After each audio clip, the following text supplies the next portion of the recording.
Good morning class, আমি সন্তু। তোমরা দেখছো the learning expert 2.0 YouTube channel.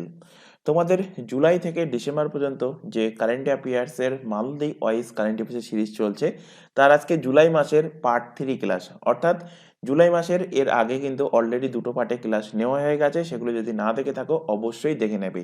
তো শুরু করছি আজকে তোমাদের 3 নম্বর ক্লাস, এবং সেখানে জুলাই মাসের পার্ট 3 ক্লাসের ফার্স্ট কোশ্চেন দেখো। Which state has unveiled India's first regional AI news anchor Lisa? কোন রাজ্য ভারতের প্রথম আঞ্চলিক এআই নিউজ অ্যাঙ্কার লিজা এর উন্মোচন করেছে? আচ্ছা, এআই এর ফুল ফর্ম কি? এটা আশা করি প্রত্যেকে জানো। এআই এর ফুল ফর্ম হলো আর্টিফিশিয়াল ইন্টেলিজেন্স। কি বললাম? Artificial artificial intelligence. তো ভারতের প্রথম কোন আঞ্চলিক আর্টিফিশিয়াল ইন্টেলিজেন্স অ্যাঙ্কারের নাম কি? লিজা। কোশ্চেন দিতে পারে যে ভারতের প্রথম আঞ্চলিক আর্টিফিশিয়াল নিউজ অ্যাঙ্কারের নাম কি? তো অ্যান্সার হবে লিজা হলো তার নাম। তো এটার উন্মোচন করেছে কোন রাজ্য? তো এটা উন্মোচন করেছে ওড়িশা রাজ্য। অপশন এ এর কিন্তু সঠিক অ্যান্সার হবে। এখান থেকে কোশ্চেন দিতেই পারে যে ভারতের প্রথম, যদি কোশ্চেন দেয় ভারতের প্রথম আর্টিফিশিয়াল অ্যাঙ্কার কে? তো ভারতের প্রথম আর্টিফিশিয়াল অ্যাঙ্কার, তার নাম হলো কি? তার নাম হলো সানা। আর যদি কোশ্চেন দেয় ভারতের প্রথম কোন আঞ্চলিক রাজ্যে লিসা নামক অ্যাঙ্কারের উন্মোচন করা হয়েছে, তখন অ্যান্সার হবে ওড়িশা রাজ্য। তাহলে এখান থেকে কোশ্চেন দিতে পারে ভারতের রাজ্যের মধ্যে হলো। যদি কোশ্চেন দেয় বিশ্বের মধ্যে প্রথম আর্টিফিশিয়াল অ্যাঙ্কার এর উন্মোচন কে করেছে? বিশ্বের প্রথম। তো মাথায় রাখবে, বিশ্বের প্রথম করেছে চীন, অর্থাৎ চায়না প্রথম আর্টিফিশিয়াল অ্যাঙ্কারের উন্মোচন করেছে কে? চায়না করেছে। তো এই উড়িষ্যাতে যে আর্টিফিশিয়াল অ্যাঙ্কার, যার নাম হলো লিজা, এটা কোন চ্যানেল দ্বারা? এটা হলো ওডিয়া টিভি। ওড়িশার একটা আঞ্চলিক নিউজ চ্যানেল যার নাম হলো ওডিয়া টিভি। এই ওডিয়া টিভিতেই এই আর্টিফিশিয়াল অ্যাঙ্কারকে বিকশিত করা হয়েছে। এবং এই লিসা যে আর্টিফিশিয়াল অ্যাঙ্কার, ইনি কিন্তু দুটো ল্যাঙ্গুয়েজে কথা বলতে পারেন। একটা হলো ওডিয়া ল্যাঙ্গুয়েজ অর্থাৎ উড়িষ্যার ল্যাঙ্গুয়েজ, আর একটা হলো ইংলিশ ল্যাঙ্গুয়েজ। তো দেখো, এর উপরে কিছু ফ্যাক্ট আমি এখানে পরবর্তীতে অ্যাড করেছি। Odisha unveiled India's first regional AI. আচ্ছা, এখানে একটুখানি কারেকশন করে নেবে, এটা এল ভুল করে টাইপ হয়ে গেছে, এটা হবে এআই। আর্টিফিশিয়াল নিউজ অ্যাঙ্কার যার নাম কি? যার নাম লিজা। তো লিজা মানে আর্টিফিশিয়াল অ্যাঙ্কারের নাম কি? এটাও কিন্তু কোশ্চেন দিতে পারে। তো ওড়িশার একটি বেসরকারি নিউজ চ্যানেল, যেটা এক্ষুনি বললাম, ওড়িয়া টিভিতে এই লিজা নামক অ্যাঙ্কারের সর্বপ্রথম উন্মোচন হয়, এবং এটা উড়িয়া, ইংরাজি সহ একাধিক ভাষায় কথা বলতে পারে। আর 2018 সালে চীনের, তার নাম কি? চীনের যে অ্যাঙ্কার, তার নাম হলো জিং জিয়ামেং নামে প্রথম আর্টিফিশিয়াল অ্যাঙ্কার চালু করেছেন। তো এই নামটাও কিন্তু অবশ্যই মাথায় রাখবে। পরের কোশ্চেনে আসো। 12 জুলাই তারিখে নাবার্ডের কোন প্রতিষ্ঠাতা দিবস পালন হয়েছে? Which foundation day of NABARD observed on 12 July 2023? তার আগে জানতে হবে নাবার্ডের ইস্টাবলিশ কবে হয়। আচ্ছা, নাবার্ড একটা এক্সামে কোশ্চেন দিয়েছিল। নাবার্ড এক প্রকার কি? একটা কোনো গভর্নমেন্ট সংস্থা বা এরকম বিভিন্ন অপশন ছিল, তার মধ্যে একটা অপশন ছিল ব্যাংক। তো মাথায় রাখবে, নাবার্ড কিন্তু একটা ব্যাংক। এটা কি করে? এটা গ্রামীণ এবং এগ্রিকালচার রিলেটেড গ্রামের দিকে কিন্তু এরা লোন প্রোভাইড করে, বা গ্রামে কিন্তু এরা ব্যাংকিং ফেসিলিটি দিয়ে থাকে। এই নাবার্ডের ইস্টাবলিশ কবে হয়? নাবার্ডের ইস্টাবলিশ হয় 1982 সালে। কত তারিখে? 12 জুলাইতে কিন্তু এর ইস্টাবলিশ হয়। অর্থাৎ এই বছর 2023-এ এর কততম প্রতিষ্ঠাতা দিবস? এর 42তম প্রতিষ্ঠাতা দিবস। নাবার্ডের হেডকোয়ার্টার কোথায় অবস্থিত? ভেরি ভেরি ইম্পর্টেন্ট কোশ্চেন, বহুবার এক্সামে দিয়েছে। তো নাবার্ডের হেডকোয়ার্টার অবস্থিত মুম্বাইতে। এবং নাবার্ডের বর্তমান যিনি চেয়ারম্যান আছেন, তার নাম কি? তার নাম হলো সাজি কাজী। আচ্ছা, তোমাদের এখানে একটা কথা বলে রাখি, প্রত্যেকটা ক্লাসেই বলা হয়, যদি তোমরা এই যে ক্লাসগুলো চলছে এর পিডিএফ ডাউনলোড করতে চাও, নিচে যে টেলিগ্রাম লিঙ্কটা দেওয়া আছে, নিচে বলতে এই চ্যানেলের ডেসক্রিপশন বক্সে ফলো করো, তার মধ্যে কিন্তু টেলিগ্রাম লিঙ্কটা দেওয়া আছে, সেটার উপর ক্লিক করলে টেলিগ্রামে জয়েন হতে পারবে এবং সেখান থেকে প্রত্যেকটা ক্লাসের পিডিএফ তোমরা পেয়ে যাবে। তবে এখানে যে এক্সট্রা ইনফরমেশানগুলো তোমাদের প্রোভাইড করা হচ্ছে, অর্থাৎ এই যে বোর্ড ওয়ার্কিংগুলো করা হচ্ছে, এইগুলো হয়তো পিডিএফে পাবে না। তাই প্রত্যেককে বলছি এই ইনফরমেশানগুলো অবশ্যই কিন্তু খাতায় নোট ডাউন করবে। এখান থেকেও কিন্তু কোশ্চেন আসবে। তোমরা এটা ভেবো না যে 2 দাগে যে কোশ্চেনটা দিয়েছি শুধুমাত্র সেই কোশ্চেনটা ইম্পর্টেন্ট, এমনটা নয়। এখান থেকে যে ফ্যাক্টগুলো আলোচনা করলাম, অর্থাৎ নাবার্ড হলো একটা ব্যাংক, নাবার্ডের ইস্টাবলিশ হয় 1982 সালে, হেডকোয়ার্টার মুম্বাইতে, চেয়ারম্যান হলেন সাজি গাজী, প্রত্যেকটাই কিন্তু এক্সাম পয়েন্ট অফ ভিউ থেকে ভেরি ইম্পর্টেন্ট। তাই প্রত্যেককে বলছি প্রত্যেকটা পয়েন্ট কিন্তু খাতায় অবভিয়াসলি নোট ডাউন করবে। নাবার্ডের ফুল ফর্ম দেখে নাও, নাবার্ডের ফুল ফর্ম অনেক সময় দেয় national bank for agriculture and rural bank. এটা নাবার্ডের 42তম সংস্করণ ছিল। নাবার্ড গ্রামীণ এলাকার কৃষক এবং অন্যান্য লোকদের ঋণ এবং আর্থিক পরিষেবা দিতে দেয় এরা গ্রামীণ এলাকায়, যেটা এক্ষুনি বললাম। আর এটা 1982 সালে প্রতিষ্ঠিত হয়েছিল এবং এর সদর দপ্তর কোথায় অবস্থিত? মুম্বাইতে অবস্থিত। পরের কোশ্চেনে আসো। নির্মলা বোস সম্প্রতি মারা গিয়েছেন, ইনি কোন রাজ্যের প্রাক্তন মুখ্যমন্ত্রী ছিলেন? Nirmala Bose passed away, she was former chief secretary of which state? আচ্ছা, চিফ সেক্রেটারি, এখানে একটুখানি টাইপিং মিস্টেক হয়েছে বাংলাতে। কোন রাজ্যের প্রাক্তন মুখ্য সচিব ছিলেন? নির্মলা বুচ। তো নির্মলা বুচ ইনি মধ্যপ্রদেশের, অপশন নাম্বার ডি এর কিন্তু সঠিক অ্যান্সার। মধ্যপ্রদেশের প্রাক্তন তিনি মুখ্য সচিব ছিলেন। মধ্যপ্রদেশের প্রসঙ্গ যেহেতু আসলো, মধ্যপ্রদেশ থেকে কিছু ফ্যাক্ট তোমাদের রিলেট করিয়ে দিই। মধ্যপ্রদেশের ক্যাপিটাল কি প্রত্যেকেই জানো? মধ্যপ্রদেশের ক্যাপিটাল হলো ভূপাল। তোমাদেরকেই বলেছি যখনই হাতে ফাঁকা টাইম থাকবে, তোমরা সেই ফাঁকা টাইমটা ওয়েস্ট না করে মোবাইলে বিভিন্ন স্টেটের বা ইন্ডিয়ান ম্যাপ বা তোমাদের দেশের পুরো ওয়ার্ল্ডের ম্যাপ, এই সমস্ত ম্যাপগুলো দেখবে এবং বিশেষ করে ইন্ডিয়ান ম্যাপের ক্ষেত্রে কোথায় কোন নদী আছে, কোথায় কোন স্টেট আছে, কোন স্টেটের উপর দিয়ে কর্কট ক্রান্তি রেখা গেছে, তারপর কোথায় কোন পাহাড় আছে, এই সমস্ত জিনিসগুলো দেখতে থাকবে। তার ফলে কি হবে, যখনই তোমাদের কোশ্চেন আসবে, যেমন এখানে মধ্যপ্রদেশের প্রসঙ্গ আসলো, তো মধ্যপ্রদেশের লোকেশন কোথায়, সাথে সাথে মাথায় আসার দরকার। যদি মাথায় না আসে তাহলে কিন্তু জিনিসটা মুখস্থ করতে হবে। এবং এই ধরনের মুখস্থ বিদ্যা, যেটা আমি বলতে চাইছি, দেখবে তোমরা মিলিয়ে, এই ধরনের মুখস্থ বিদ্যা হার্ডলি 1 সপ্তাহ মনে থাকে, তার বেশি কিন্তু মনে থাকে না।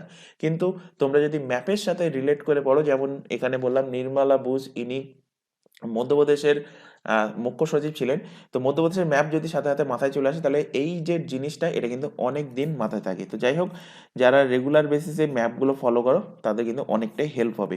মধ্যপ্রদেশের বর্তমান চিফ মিনিস্টার হলেন, তার নাম হলো শিবরাজ সিং চৌহান। শিবরাজ সিং শিবরাজ সিং চৌহান। আর মধ্যপ্রদেশের বর্তমান যিনি গভর্নর আছেন তার নাম হলো মাঙ্গুভাই প্যাটেল। আচ্ছা, এখানে যে চিফ মিনিস্টার এবং গভর্নর, এগুলো আমি লেখাচ্ছি বা অন্যান্য ক্লাসেও যেমন লেখায় চিফ মিনিস্টার, গভর্নর, প্রেসিডেন্ট, বা মানে বাইরের দেশের কথা আসলে তখন প্রেসিডেন্ট, প্রাইম মিনিস্টার।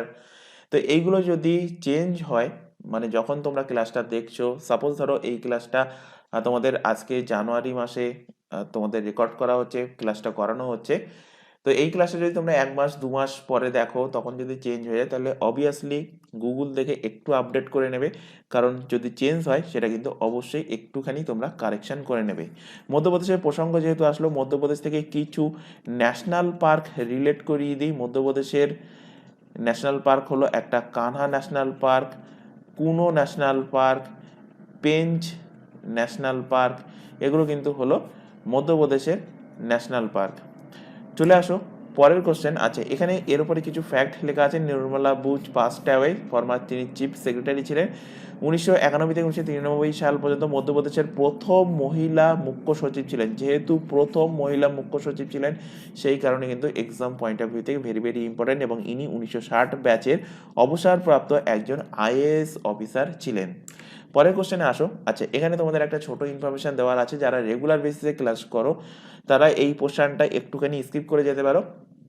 যারা রেগুলার বেসিসে ক্লাসটা করছো না বা নতুন আমাদের সাথে যুক্ত হয়েছো, তাদের ক্ষেত্রে একটা ইনফরমেশন দেওয়ার আছে। আমাদের এই চ্যানেলে অনেকগুলো এক্সামের জন্য, অর্থাৎ তোমাদের সামনে যে স্টেট লেভেলের হোক বা সেন্ট্রাল লেভেলের যে সমস্ত এক্সাম, প্রত্যেকটা এক্সামের জন্য সম্পূর্ণ ফ্রিতে সিলেবাস ওয়াইজ আলাদা আলাদাভাবে কিন্তু ক্লাস প্রোভাইড করা হয়। যেমন দেখতেই পাচ্ছ এখানে লেখা আছে পিএসসি পাবলিক সার্ভিস কমিশন, যেটা কন্ডাক্ট করে আমাদের ওয়েস্ট বেঙ্গলে, food SI, PSC miscellaneous and clerkship, তিনটেরই কিন্তু ফর্ম ফিল আপ হয়ে আছে। এবং এই তিনটে এক্সাম মিলে, অর্থাৎ মূলত পিএসসির এক্সাম মিলে আমাদের ফার্স্ট ব্যাচ ক্রিয়েট করা হয়েছে। সেকেন্ড ব্যাচ মূলত পুলিশের ব্যাচ, যেখানে jail police, WBP constable, SI, KPSI sergeant, WBP lady constable mains, এই সমস্ত এক্সামের জন্য প্রিপারেশন দেওয়ার জন্য কিন্তু আমাদের সেকেন্ড ব্যাচ ক্রিয়েট করা হয়েছে। এবং থার্ড ব্যাচটা এসএসসি এক্সামের জন্য, অর্থাৎ সেন্ট্রালে যে এসএসসি এক্সামগুলো নেয়, GD constable, CGL, CSSL, MTS, CPO, এছাড়া দিল্লি পুলিশের এসআই অ্যান্ড কনস্টেবল, এইগুলো মিলিয়ে আমাদের থার্ড ব্যাচ ওপেন করা হয়েছে। মাথায় রাখবে এই তিনটে ব্যাচেই কিন্তু সম্পূর্ণ ফ্রিতে লাইভ ক্লাস প্রোভাইড করা হয়। লাইভ ক্লাস অ্যাটেন্ড না করতে পারলে ক্লাস থেকে যায় রেকর্ডেড ফরম্যাটে, সুতরাং তোমরা পরবর্তী সময়ে তোমরা নিজেদের পছন্দ মতো টাইমে কিন্তু ক্লাসগুলো করে নিতে পারবে। তবে এই তিনটে ব্যাচে অ্যাডমিশন নেওয়ার জন্য কি করতে হবে, নিচে দেখো যে হোয়াটসঅ্যাপ নাম্বারটা তোমাদের সামনে ডিসপ্লে হচ্ছে 9933434203, এই নাম্বারে আমাদেরকে ইনফর্ম করো। মাথায় রাখবে অ্যাডমিশন নেওয়ার জন্য কোনো রকম ফিস কিন্তু লাগে না, সম্পূর্ণ ফ্রিতেই অ্যাডমিশন নিতে পারবে।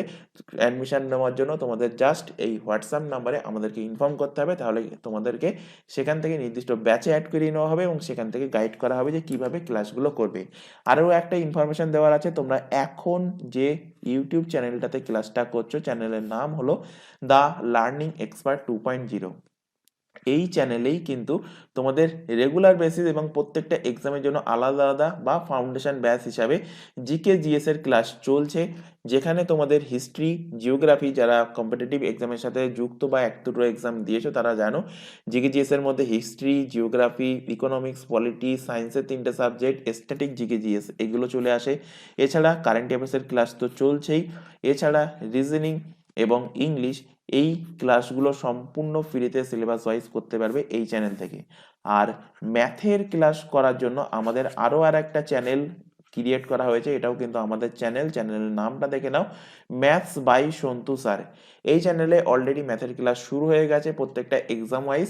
তাই প্রত্যেককে বলছি, যারা কম্পিটিটিভ এক্সামের জন্য প্রিপারেশন নিচ্ছ, চ্যানেল দুটোকে সাবস্ক্রাইব করো, বেল আইকনকে অল নোটিফিকেশন সেট করো এবং যে হোয়াটসঅ্যাপ নাম্বার তোমাদের প্রোভাইড করা হলো তাতে আমাদেরকে ইনফর্ম করো এবং রেগুলার বেসিসে ক্লাসগুলো করতে থাকো।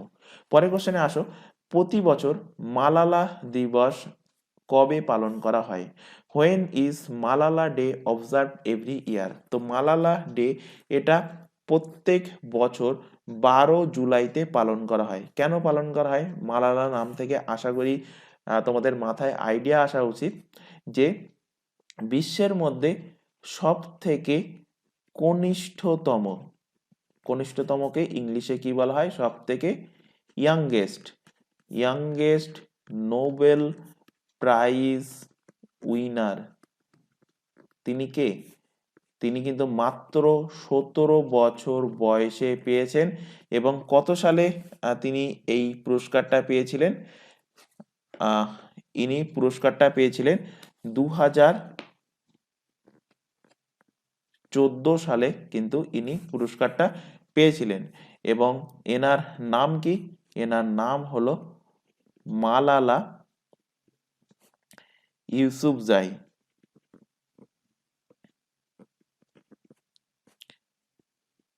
মালালা ইউসুফজাই। এবং এই মালালা ইউসুফজাই, এনার জন্মদিন কবে? এনার জন্মদিন হলো 12 জুলাই 1997। এবং এনার জন্মদিন উপলক্ষে এনার দিনটা স্মরণ করার জন্য 12 জুলাই মালালা ডে হিসেবে পালন করা হয়, কারণ ইনি সব থেকে ইয়াংগেস্ট হিসাবে নোবেল প্রাইজ পেয়েছেন। নোবেলের কোন প্রাইজ পেয়েছেন? নোবেল শান্তি পুরস্কার তিনি পেয়েছেন। নোবেল শান্তি পুরস্কার অর্থাৎ নোবেল পিস প্রাইজ তিনি পেয়েছেন। এখান থেকে আরেকটা কোশ্চেন দেবে যে যেহেতু নোবেলের প্রসঙ্গ আসলো একটুখানি আলোচনা করে দিই যে নোবেল শান্তি পুরস্কার এটা কোথা থেকে দেওয়া হয়। আচ্ছা, নোবেল পুরস্কার কটা টপিকের ওপরে দেওয়া হয় এটাও কিন্তু কোশ্চেন তোমাদের দেয়। তো নোবেল পুরস্কার দেওয়া হয় 6টা টপিকের ওপরে। 6টা টপিক কি কি? একটা হলো physics, chemistry, medicine, physics chemistry medicine, literature, আর একটা হলো ইকোনমিক্স, এবং আরেকটা হলো কি নোবেল পিস প্রাইজ অর্থাৎ নোবেল শান্তি প্রাইজ। তো এই টোটাল 6টার উপরে কিন্তু নোবেল প্রাইজ দেওয়া হয়, যার মধ্যে এই পিস প্রাইজ যেটা অর্থাৎ শান্তি পুরস্কার যেটা, এটা কোথা থেকে দেওয়া হয়? এটা দেওয়া হয় ওসলো থেকে। ওসলো কোথায়? নরওয়ের ওসলো থেকে নোবেল শান্তি পুরস্কার দেওয়া হয়। আর বাকি যে 5টা প্রাইজ, সেই 5টা প্রাইজ কোথা থেকে দেওয়া হয়? সেই 5টা প্রাইজ দেওয়া হয় স্টকহোম থেকে। এই স্টকহোমটা কোথায়? স্টকহোম সুইডেনের স্টকহোম থেকে বাকি 5টা নোবেল প্রাইজ দেওয়া হয়। তো এই কোশ্চেনটা অনেকবার দিয়েছে যে নোবেল শান্তি পুরস্কার কোথা থেকে দেওয়া হয়, তো এটা কিন্তু অবশ্যই খাতায় নোট ডাউন করে রাখবে, এখান থেকে কিন্তু অবভিয়াসলি তোমরা কোশ্চেন পাবে। পরের কোশ্চেনে চলে আসো। আচ্ছা, এখানে মালালা ইউসুফজাইয়ের উপরে কিছু ফ্যাক্ট এখানে লেখা আছে। মালালা ইউসুফজাই তার জন্মবার্ষিকীতে সম্মান জানাতে প্রতি বছর এই দিনটা পালন করা হয়। মালালা ইউসুফজাই একজন তিনি শিক্ষাকর্মী, তিনি নোবেল বিজয়ী, যিনি মেয়েদের শিক্ষার জন্য তিনি প্রচার করেছিলেন এবং তিনি জেলেও গিয়েছেন, এবং এই দিনটা প্রথম পালন করা হয় 2013 সালে। পরের কোশ্চেনে আসো। ভারত P-75 প্রোগ্রামের অধীনে অতিরিক্ত 3টি সাবমেরিনের জন্য কোন দেশের সাথে মৌ চুক্তি স্বাক্ষর করেছেন? India sign and MoU with which country for 3 additional submarine under the P-75 programme. P-75 প্রোগ্রামটা কি? এটা কিন্তু অলরেডি পড়িয়েছি। পি মানে কি? পি মানে প্রজেক্ট। প্রজেক্ট 75। এই প্রজেক্ট 75 এর প্রোগ্রাম দ্বারা কি বলা হয়েছে? প্রজেক্ট 75 প্রোগ্রামের দ্বারা 6টা সাবমেরিন কিন্তু ভারতের নৌবাহিনীতে অ্যাড হয়েছে। এই 6টা সাবমেরিনের নাম কিন্তু মুখস্থ রাখতে বলেছিলাম। কিভাবে মুখস্থ রাখতে বলেছিলাম? কে কে কে ভি ভি ভি পরপর মনে রাখতে হবে, কারণ কোন সাবমেরিন কবে অ্যাড হয়েছে, মানে কার পরে কোনটা অ্যাড হয়েছে, এই সিকোয়েন্সেও কিন্তু তোমাদের কোশ্চেন দিয়েছে। তো ফার্স্ট যে সাবমেরিনটা অ্যাড হয়েছে সেটা হলো INS Kalvari. Second K for INS. আচ্ছা, এখান থেকে একটা কোশ্চেন দেবে যে আইএনএস, দেখবে ইন্ডিয়ান নেভাল যে সমস্ত শিপগুলো আছে প্রত্যেকটা, মানে ভারতের যে জাহাজগুলো, সামুদ্রিক যে জাহাজগুলো আছে যেগুলো নৌবাহিনীর আন্ডারে বা সাবমেরিনগুলো আছে, প্রত্যেকের আগে আইএনএস এই শব্দটা অ্যাড করা হয়। এই আইএনএস এর ফুল ফর্ম কি? আইএনএস এর ফুল ফর্ম হলো Indian naval ship. Indian naval ship. তাহলে সেকেন্ড কে ফর কি? Second K for INS, INS Khanderi. Third K for INS Karanj, INS Karanj. V for INS Vela, V for INS Vagir, এবং last V for INS Vagsheer. এই ভাগির পর্যন্ত এই 5টা submarine কিন্তু Indian নেভির হাতে handover করা হয়ে গেছে, কিন্তু আইএনএস ভাগশিরটা এখনো হ্যান্ডওভার হয়নি। এর ট্রায়াল চলছে 2024-এর ফার্স্ট মান্থ কি সেকেন্ড মান্থের মধ্যে এটা ইন্ডিয়ান নেভিকে এটা হ্যান্ডওভার করা হয়ে যাবে। তাহলে এই 6টা সাবমেরিন প্রজেক্ট 75 দ্বারা ভারতের নৌবাহিনীতে অ্যাড হতে চলেছে। এছাড়াও কিন্তু আরো 3টে সাবমেরিন ভারতের নৌবাহিনীতে অ্যাড হবে। সেই 3টে অতিরিক্ত সাবমেরিনের জন্য ভারতের সাথে কোন দেশের চুক্তি স্বাক্ষর হয়েছে, মৌ চুক্তি, সেটাই কিন্তু এখানকার কোশ্চেন। তো অ্যান্সার হবে ভারতের সাথে ফ্রান্সের মৌ চুক্তি স্বাক্ষর হয়েছে। অপশন নাম্বার এ এর কিন্তু সঠিক অ্যান্সার হবে। এখানে ফ্রান্সের প্রসঙ্গ যেহেতু আসলো, ফ্রান্সের ওপরে কিছু ফ্যাক্ট তোমাদের রিলেট করিয়ে দেবো সাম্প্রতিক ফ্যাক্টের ওপরে। সাম্প্রতিক প্রধানমন্ত্রী নরেন্দ্র মোদী ইনি কিন্তু ফ্রান্সে গিয়েছিলেন। ফ্রান্সে কেন গিয়েছিলেন? ফ্রান্সে একটা অনুষ্ঠান, তার নাম কি? তার নাম হলো বাস্টিয়াল, বাস্টিয়াল বা বেস্টিয়াল ডে প্যারেড, বেস্টিয়াল ডে প্যারেড। এই বেস্টাল ডে প্যারেডে ভারতের প্রধানমন্ত্রী ইনি কিন্তু মুখ্য অতিথি হিসাবে বা গেস্ট হিসাবে সেখানে কিন্তু আমন্ত্রিত ছিলেন। এই বেস্টাল ডে প্যারেড তোমরা রিলেট করতে পারো আমাদের যেমন রিপাবলিক ডেতে প্যারেড হয়, 26শে জানুয়ারিতে যে প্যারেড হয়, ভারতে যেমন প্যারেড হয় তেমন ফ্রান্সেও কিন্তু যে প্যারেডটা হয় তার নাম হলো বেস্টাইল ডে প্যারেড। তো এই প্যারেডে কে আমন্ত্রিত ছিলেন? ভারতের প্রাইম মিনিস্টার নরেন্দ্র মোদী, মোদী লিখছি আমি এখানে, নরেন্দ্র মোদী ইনি কিন্তু আমন্ত্রিত ছিলেন এবং এনাকে ফ্রান্সের সর্বোচ্চ সম্মানের নাম কি? কোশ্চেন দিতে পারে, ফ্রান্সের সর্বোচ্চ সম্মানের নাম কি? লিজিয়ান অফ অনার। বা এইভাবে কোশ্চেন দিতে পারে, লিজিয়ান অফ অনার কোন দেশের সর্বোচ্চ সম্মান? তো এটা হলো ফ্রান্সের সর্বোচ্চ সম্মান।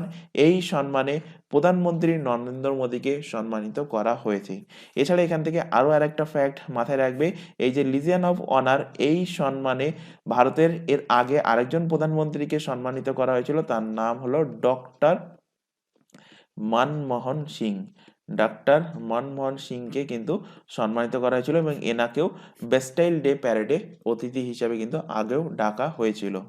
তো এখানে থেকে আরেকটা কোশ্চেন, যেহেতু এখানে বেস্টাইল ডের মুখ্য অতিথি হিসাবে একটা প্রসঙ্গ চলে আসলো, তো এখান থেকে আরো আরেকটা প্রসঙ্গ আমি রিলেট করিয়ে দিই।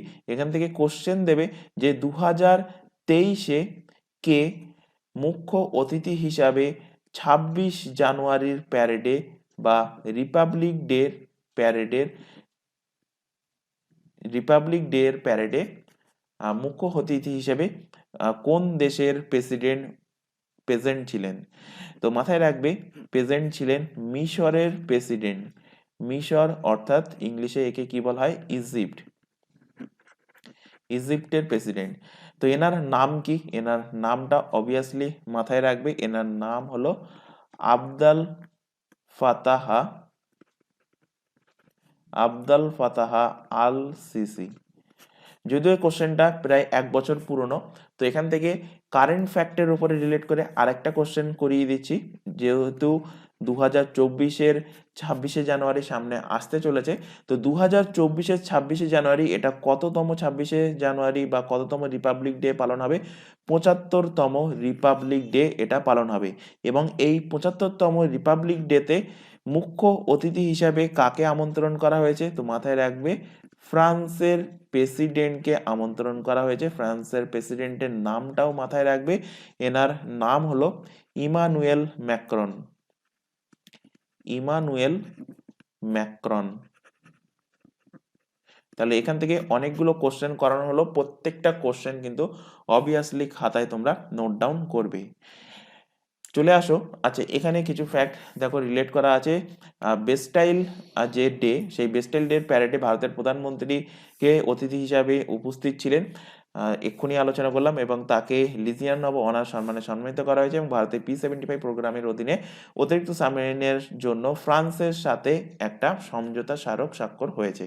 পরের কোশ্চেনে আসো, উত্তর পূর্ব কোন রাজ্য ভানু জয়ন্তী পালন করা হয়? Bhanu Jayanti celebrated in which north eastern state? তো এটা পালন করা হয় সিকিম রাজ্যে। অপশন নাম্বার এ এর কিন্তু সঠিক অ্যান্সার। তো ভানু জয়ন্তী এটা পালিত হয় কার জন্মবার্ষিকী উপলক্ষে? তো তার নাম হলো ভানুভক্ত আচারিয়ার এনার জন্মবার্ষিকী উপলক্ষে ভানু জয়ন্তী পালন করা হয়। তাহলে ইনি কি বিশেষ কাজ করেছেন তার জন্য এনার দিনটা মনে রাখা হচ্ছে? তো ইনি সংস্কৃত থেকে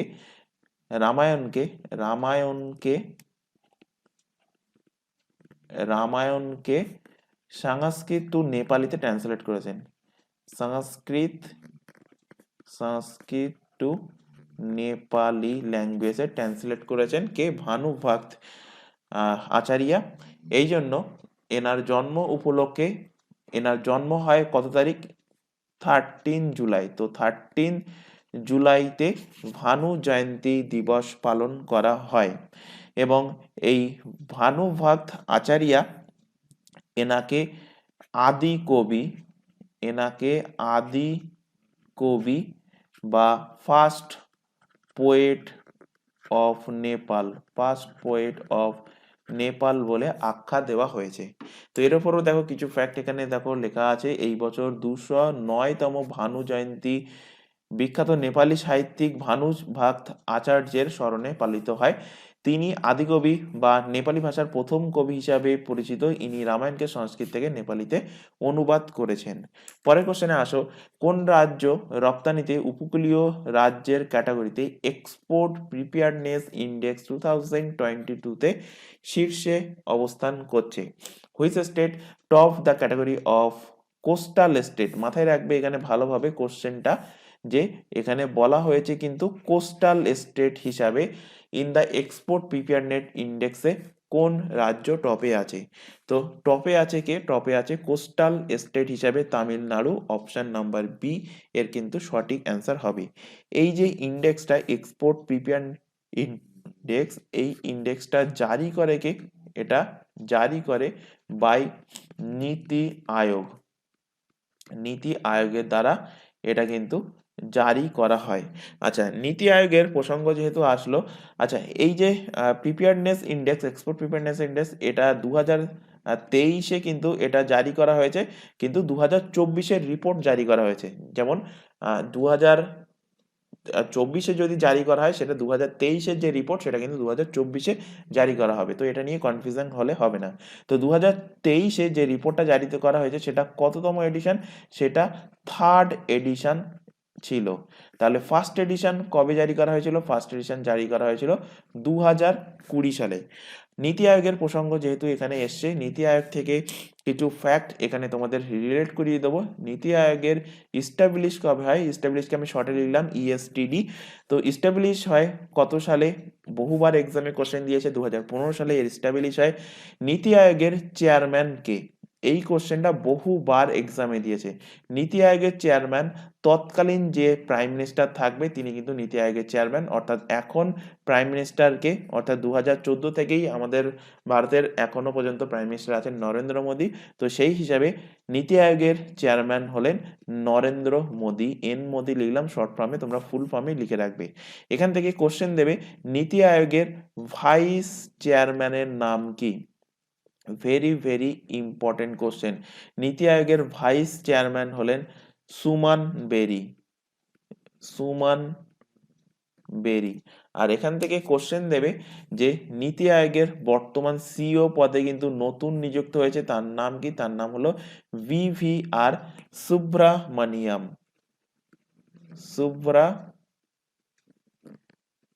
বিভিআর সুব্রামানিয়াম হলেন নীতি আয়োগের বর্তমান চেয়ারম্যান। আচ্ছা, নীতি আয়োগের প্রসঙ্গ এতবার আসছে, নীতি আয়োগের ফুল ফর্মও কিন্তু তোমাদের এক্সামে দিয়েছে। তো এখান থেকে আমি লিখে দিচ্ছি নীতি আয়োগের ফুল ফর্ম কি। নীতির ফুল ফর্ম কি? নীতির ফুল ফর্ম হলো N for national, national institution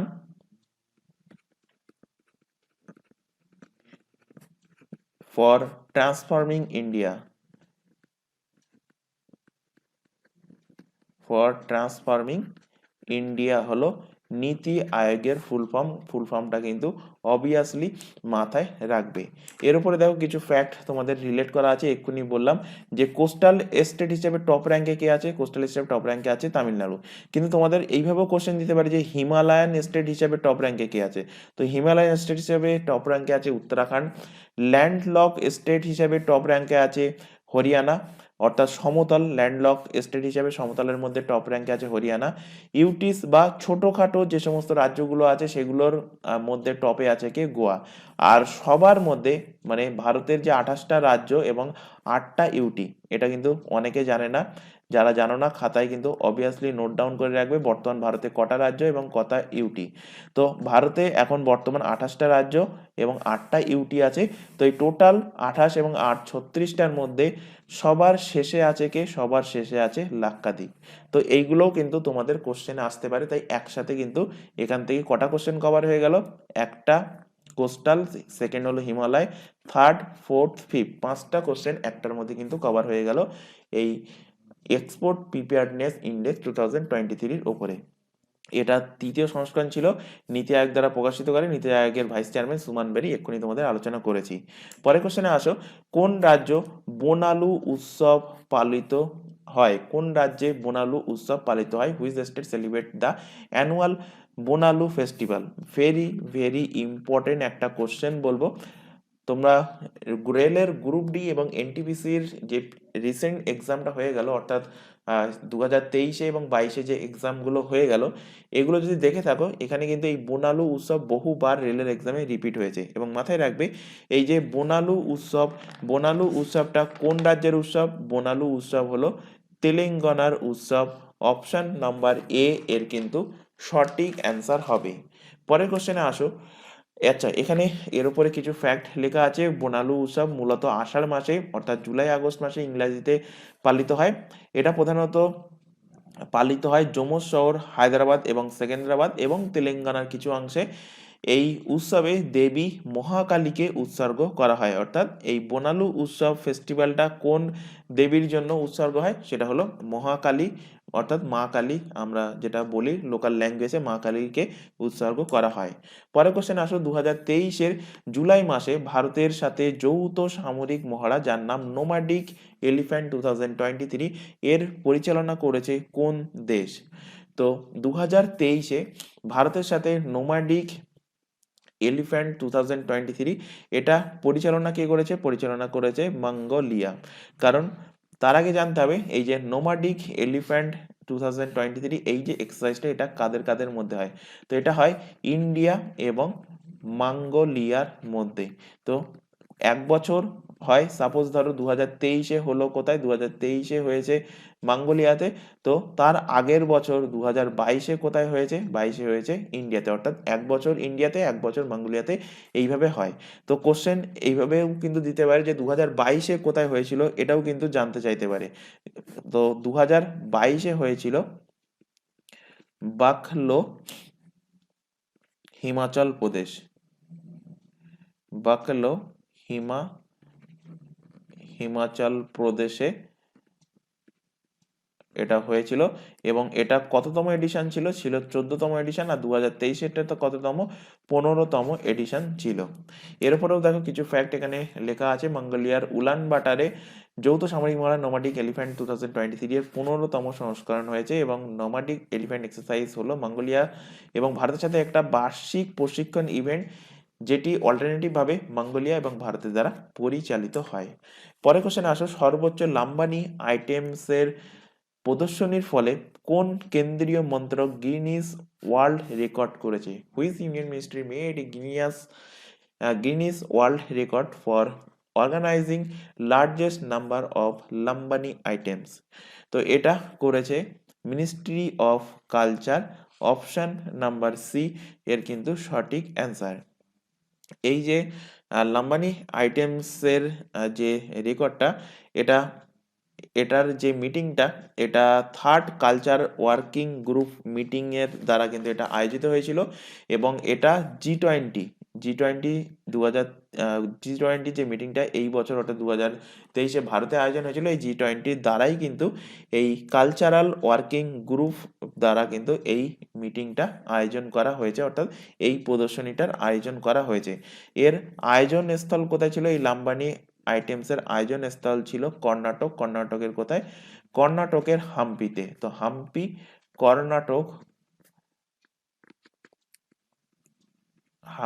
কর্ণাটকে এর কিন্তু আয়োজন স্থল ছিল। এটা কিন্তু অবশ্যই মাথায় রাখবে। এখানে বাকি অপশনগুলো যদি রিলেট করাই, মিনিস্ট্রি অফ এক্সটার্নাল অ্যাফেয়ার্স অর্থাৎ বিদেশ মন্ত্রী বর্তমানকে, তো তার নাম হলো এস জয়শঙ্কর। মিনিস্ট্রি অফ এগ্রিকালচারে বর্তমানে কে আছেন?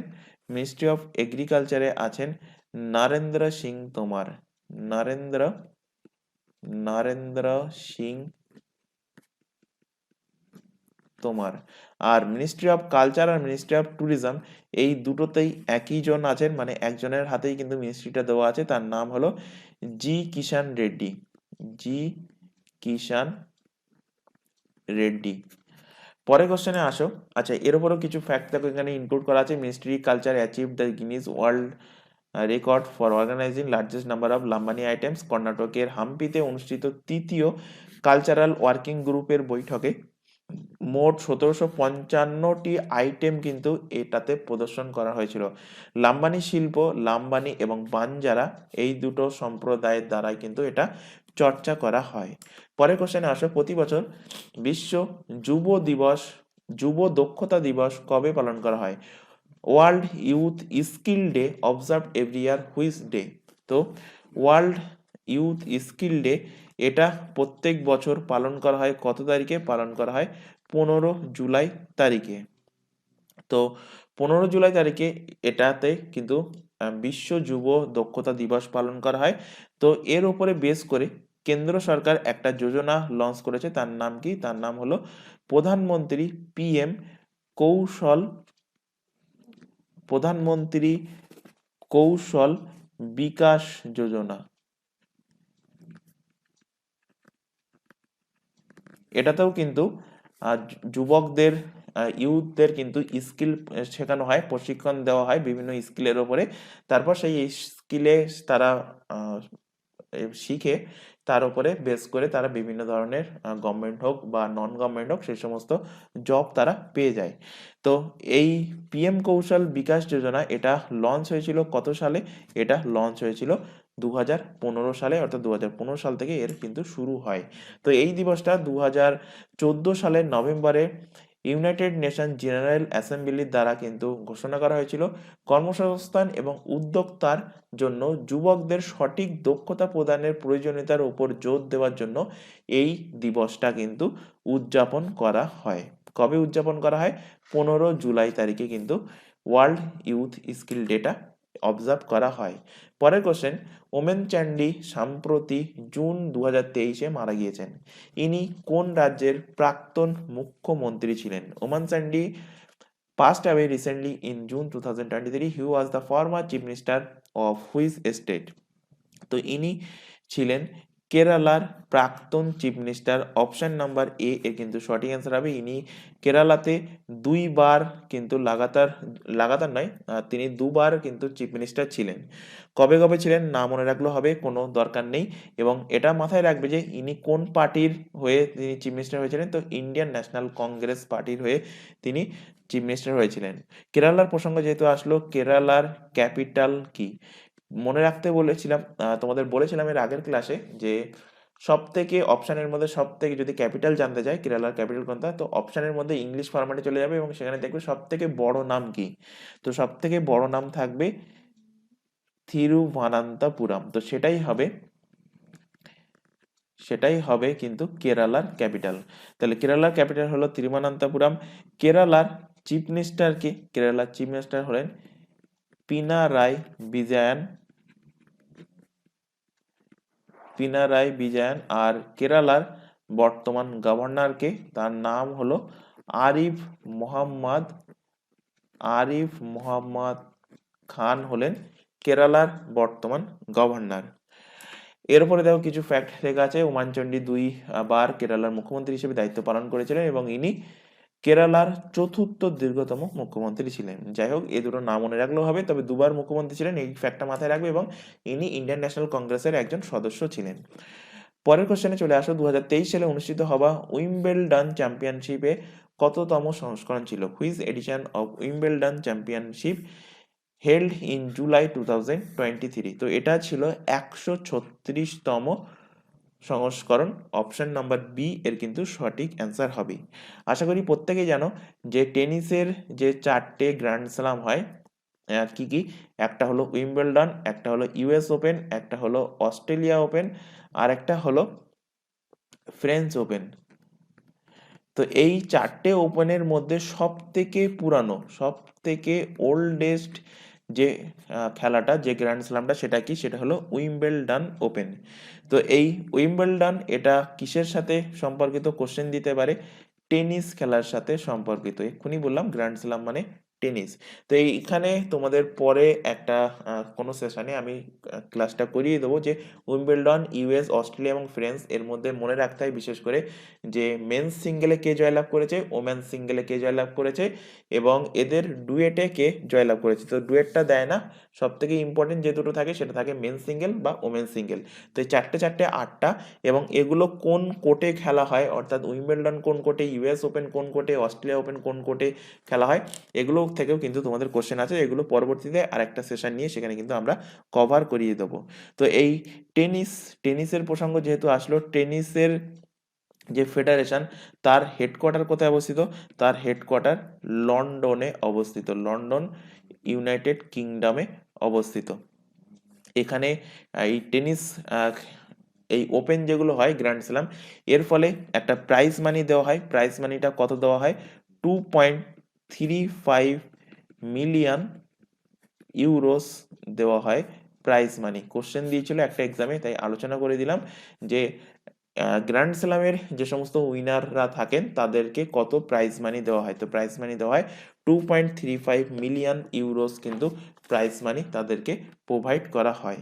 এর উপরে দেখো কিছু ফ্যাক্ট এখানে ইনক্লুড করেছি। পুরুষদের একক বিভাগে নোভাক জোকোভিচকে হারিয়ে স্প্যানিশ খেলোয়াড় কার্লোস অ্যালকারেজ কিন্তু জয়লাভ করেছিলেন এই উইম্বলডন 2023 এর মেন্স সিঙ্গেল হিসাবে, পুরুষ একক বিভাগ, অর্থাৎ ইংলিশে একে কি বলা হয়? একে বলা হয় মেন্স সিঙ্গেল ক্যাটাগরিতে জয়লাভ করেছেন কার্লোস অ্যালকারেজ। আর মহিলাদের একক বিভাগে জয়লাভ করেছিলেন মার্কেটা ভন্ড্রোসোডা। এই টুর্নামেন্টটি আন্তর্জাতিক টেনিস ফেডারেশনের দ্বারা কিন্তু সংগঠিত হয়। পরের কোশ্চেন আসো, 64তম আন্তর্জাতিক গণিত অলিম্পিয়াডে ভারতের র্যাঙ্ক কত ছিল? এর আগের দিনের ক্লাসে পড়িয়েছিলাম বায়োলজি অলিম্পিয়াড, এবং সেখানে বুঝিয়েছিলাম এই বায়োলজি অলিম্পিয়াড হোক বা ম্যাথ অলিম্পিয়াড হোক, এগুলো কি জিনিস। তো আশা করি প্রত্যেকে সেই ক্লাস দেখে এসছো এবং তোমাদের ধারণাটা আশা করি ক্লিয়ার হয়েছে। তো বায়োলজি অলিম্পিয়াডটা এটা কোথায় আয়োজন হয়েছিল? এটা আয়োজন হয়েছিল ইউএইতে, এবং ইন্ডিয়ার র্যাঙ্ক কি বলেছিলাম? ইন্ডিয়ার র্যাঙ্ক ছিল ফার্স্ট, অর্থাৎ ইন্ডিয়া কিন্তু ফার্স্ট হয়েছিল। ইউএইর কোথায় এক্সাক্ট লোকেশন বলে দিয়েছিলাম, আল এনে কিন্তু আয়োজন হয়েছিল। আর গণিত অলিম্পিয়াড যেটা হয়েছে 64তম, এটাতে ভারতের র্যাঙ্ক কত? এটাতে ভারতের র্যাঙ্ক হলো 9th, অপশন নাম্বার সি এর কিন্তু সঠিক অ্যান্সার। তাহলে এই 9 নম্বর র্যাঙ্কে আছে কি ইন্টারন্যাশনাল ম্যাথ অলিম্পিয়াডে ভারতের র্যাঙ্ক। এবং এটার আয়োজন কোথায় হয়েছিল? আয়োজন হয়েছিল জাপানের চিবাতে। 6 সদস্যের ভারতীয় দল এই ইভেন্টে অংশ নিয়েছিল এবং 2টো স্বর্ণ, 2টো রৌপ্য এবং 2টো ব্রোঞ্জ পদক পেয়েছে। এবং টপ 3 কান্ট্রিজ, অর্থাৎ প্রথম টপ র্যাঙ্কে কে আছে শুধুমাত্র সেইটা মাথায় রাখলে হবে। তো টপ হয়েছে অলিম্পিয়াড ম্যাথে, সেটা কোন কান্ট্রি? সেটা হয়েছে চায়না। তো ফার্স্ট হয়েছে চায়না, সেকেন্ড পজিশনে ছিল ইউএসএ এবং থার্ড পজিশনে ছিল সাউথ কোরিয়া। সেকেন্ড থার্ড না মনে রাখলেও হবে, কিন্তু ফার্স্টটা অবভিয়াসলি মনে রাখবে। এবং ইন্ডিয়ার র্যাঙ্ক কত? ইন্ডিয়ার র্যাঙ্ক হলো 9th, এইটা কিন্তু অবশ্যই মাথায় রাখবে। তো আজকের ক্লাসে তোমাদের এই 14টা কোশ্চেন রাখা হয়েছে। আশা করি প্রত্যেকটা কোশ্চেন তোমাদের ক্লিয়ার হয়েছে। তোমরা এটা ভেবো না যে 14টা কোশ্চেন মানে শুধুমাত্র 14টা কোশ্চেন নয়, এখানে তোমরা দেখতেই পাচ্ছ যে 14টা কোশ্চেনের মধ্যে কতটা আলাদা ফ্যাক্টস তোমাদের বা সাম্প্রতিক ঘটনা কিন্তু তোমাদের অ্যাড করা হয়েছে। তো সেই ফ্যাক্টগুলো যদি তোমরা অ্যাড করো, দেখবে একটা সেশনের মধ্যে কিন্তু তোমাদের প্রায় 100টা করে কোশ্চেন কভার হচ্ছে। তাই প্রত্যেককে বলছি, ক্লাসে যদি কোথাও ডাউট থাকে অবভিয়াসলি কমেন্ট বক্সে কমেন্ট করে জানাবে।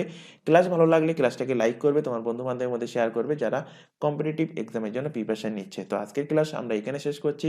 আজকের ক্লাস এই পর্যন্ত, নেক্সট দেখা হবে পরবর্তী ক্লাস নিয়ে। Thank you.